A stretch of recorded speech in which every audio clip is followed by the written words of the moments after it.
Eu entrei em depressão, eu passei por mais de 7 médicos, todos eles falando o pior, que era uma situação muito complicada e que provavelmente eu não levantaria da mesa de cirurgia.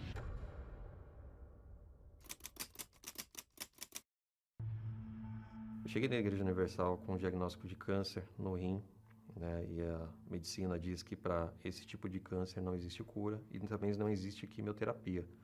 E por conta desse câncer, desse diagnóstico, eu sofri, eu entrei em depressão, busquei médicos renomados. Quando alguém falava para mim, vai até um médico tal, eu ia, mesmo que tivesse que pagar, eu não tinha problema em pagar, seja qual fosse o valor, porque a minha intenção era buscar uma saída, uma palavra positiva que existia uma saída. Mas quanto mais renomado era o médico, pior era a palavra, a notícia que eu ouvia. E naquele afã de buscar a cura, eu perguntei para um desses médicos qual que era o valor, quanto eu poderia pagar no particular. Então ele fez uma soma muito por baixo ali, ele falou, Anderson, você vai pagar por volta de mais de 50 mil reais se você for pagar no particular. Só que ainda assim a gente não te garante que você vai sair vivo dessa cirurgia. Então nessa madrugada, quando já tinha se passado vários meses que eu estava ali em depressão, eu vi o programa da igreja. Eu era uma pessoa que criticava muito a igreja, né? Meu pai fazia convites para que eu fosse até a igreja e eu resistia muito, eu criticava, falava muito mal a respeito da fé dele, né? E foi em uma madrugada que, assistindo o programa da Igreja Universal, eu vi as pessoas sendo curadas e vivendo aquela situação que eu já estava com a cirurgia já pré-agendada, já tinha feito todos os exames e ali foi feito um convite para que eu fosse até a igreja, participasse de uma reunião, fizesse um propósito ali. E nesse propósito houve um desafio, que se eu fosse, eu seria curado. E eu me sentei nas últimas poltronas com muita vergonha, né? Lembrando de tudo que eu falava da igreja, falava mal. E eu sentei na última poltrona ali, apenas fazendo aquele propósito, obedecendo o que o pastor tinha falado. Ó, traga uma garrafa com água, traga a sua fé e participe desse propósito aqui. E eu participei e lembro que eu entrei ali com muita dor no interior. E quando eu sentei lá no fundo, veio uma paz muito grande que eu nunca tinha sentido na minha vida toda. Participei daquela reunião e ao final da reunião, quando ele falou, Deus abençoe, boa noite, foi em paz, uma certeza entrou dentro de mim ali. Algo que eu não conseguia explicar o que era para as pessoas, mas algo dentro de mim, um pensamento, algo me falava assim, acabou o seu problema. Então ali veio uma certeza que não ia mais precisar fazer a cirurgia. Isso foi numa terça-feira, eu marquei novos exames para voltar ao médico na sexta-feira daquela mesma semana, voltei com novos exames e aí quando eu cheguei no médico, o médico olhou toda aquela pilha de exames antigos que eu já tinha feito e eu perguntei, doutor, o que aconteceu? Né? Você está olhando aí todos os exames, aí isso não me responde nada. Ele falou, olha, eu não sei te dizer o que aconteceu, porque assim, esse último exame ele está diferente de todos os outros que você fez. Ele consultou Albert Einstein, Hospital do Câncer, foi várias equipes consultando para tentar descobrir o que tinha acontecido com o meu exame. Na terceira consulta, o médico falou para mim, olha, ainda só não sei dizer o que aconteceu. É algo que a gente não consegue explicar, mas você não tem mais nada. E eu não tenho por que fazer a cirurgia em você. Então ali eu tive a primeira experiência com o poder de Deus.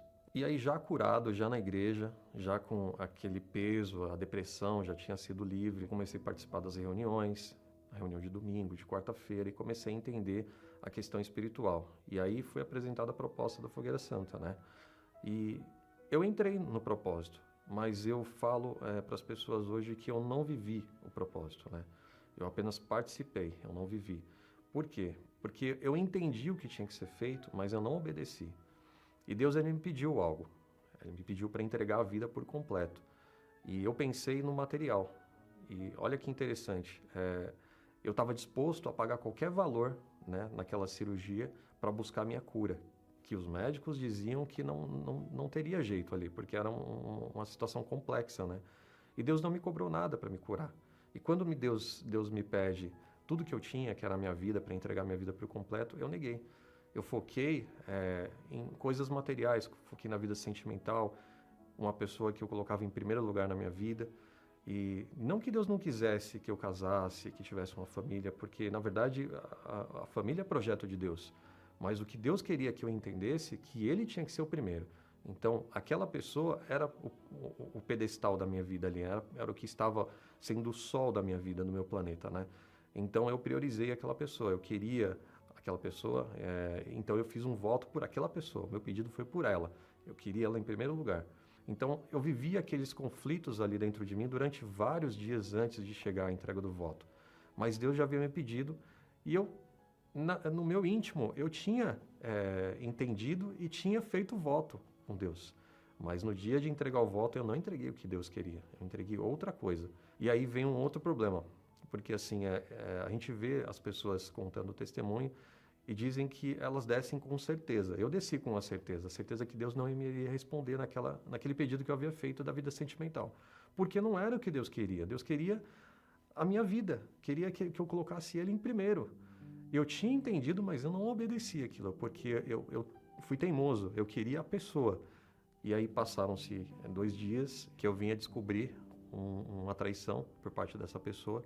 Então acabei ficando frustrado porque não tive nenhum relacionamento e acabei perdendo tudo que eu achava que eu ia ter ali.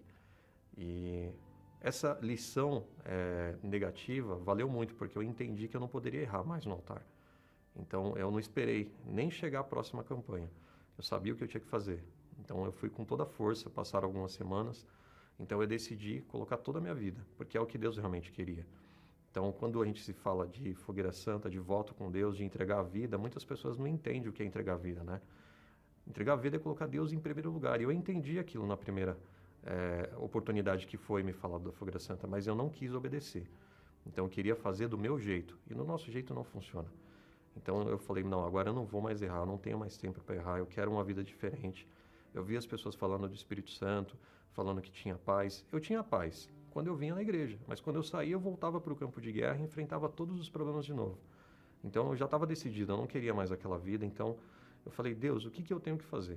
Então a partir do momento que eu decidi colocar tudo ali e levar no altar e entregar tudo, então não demorou poucos dias, o Espírito Santo veio.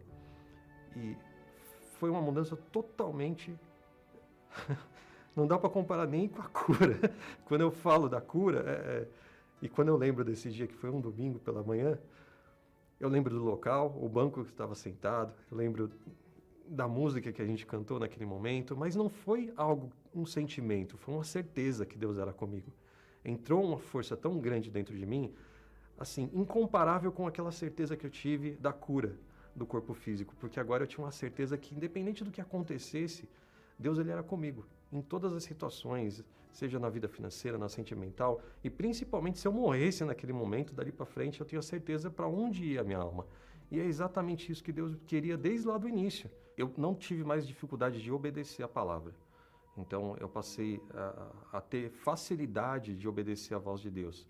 Então, para mim, tudo que é material, isso perdeu totalmente o valor. Não que a gente não ame a família, que a gente não tenha a nossa prioridade pelo trabalho e tudo mais, mas quando Deus me pede algo, eu não tenho dificuldade de entregar isso. Quando chega a fogueira santa, eu me preparo antes, eu tenho um propósito de me preparar, de pedir a direção de Deus, então muito antes de chegar ao propósito, eu já vou ali pedindo para que Deus mostre o que Ele quer de mim.